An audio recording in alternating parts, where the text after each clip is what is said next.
நான் வந்து ஒரு கோர்ஸ் செலக்ட் பண்ணேன். ஒரு ஊரில் ஒரு காலேஜில் செலக்ட் பண்ணி அந்த அண்ணா யூனிவர்சிட்டியோட அலாட்மெண்ட் வாங்கிட்டு போய் ஒருத்தர் மீட் பண்ணி சொன்னேன். இந்த மாதிரி நான் இங்கே இந்த கோர்ஸ் செலக்ட் பண்ணியிருக்கேன்னு. அவர் அந்த அலாட்மெண்ட் பார்த்துட்டு என்னை சத்தம் போட்டார். நீ ஏன்டா போய் அந்த ஏரியாவில் போய் இந்த படிப்பு எடுத்த, அந்த ஏரியாவில் இந்த படிப்புகள் இந்த படிப்பு படிச்சிருந்தா சூப்பராக வந்திருக்கலாம், நீ ஒரு தப்பான டிசிஷன் எடுத்துட்டேன்னு எடுத்த டிசிஷனே உடனே நெகட்டிவாக சொல்லிட்டாரு. எனக்கு ரொம்ப மனசு ஹர்ட் ஆகிடுச்சு.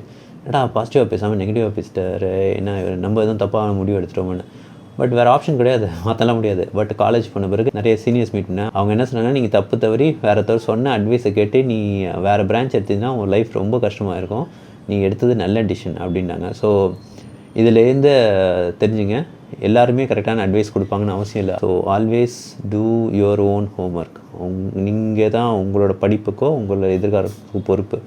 அதனால் நிறைய பேர் என்ன சொல்கிறது, கன்ஃபர்மேஷன் பயஸோட போயிடாதீங்க. ஒரு முடிவு எடுத்துகிட்டு இதுக்கு ஆமாம் சொல்கிறவங்களா தேடி போய் ஆமாம் அவங்க சொன்னாங்க அது கரெக்ட் ஆகிடுச்சு, இவங்க சொன்னாங்க அப்படி கரெக்ட் ஆகிடுச்சுங்க.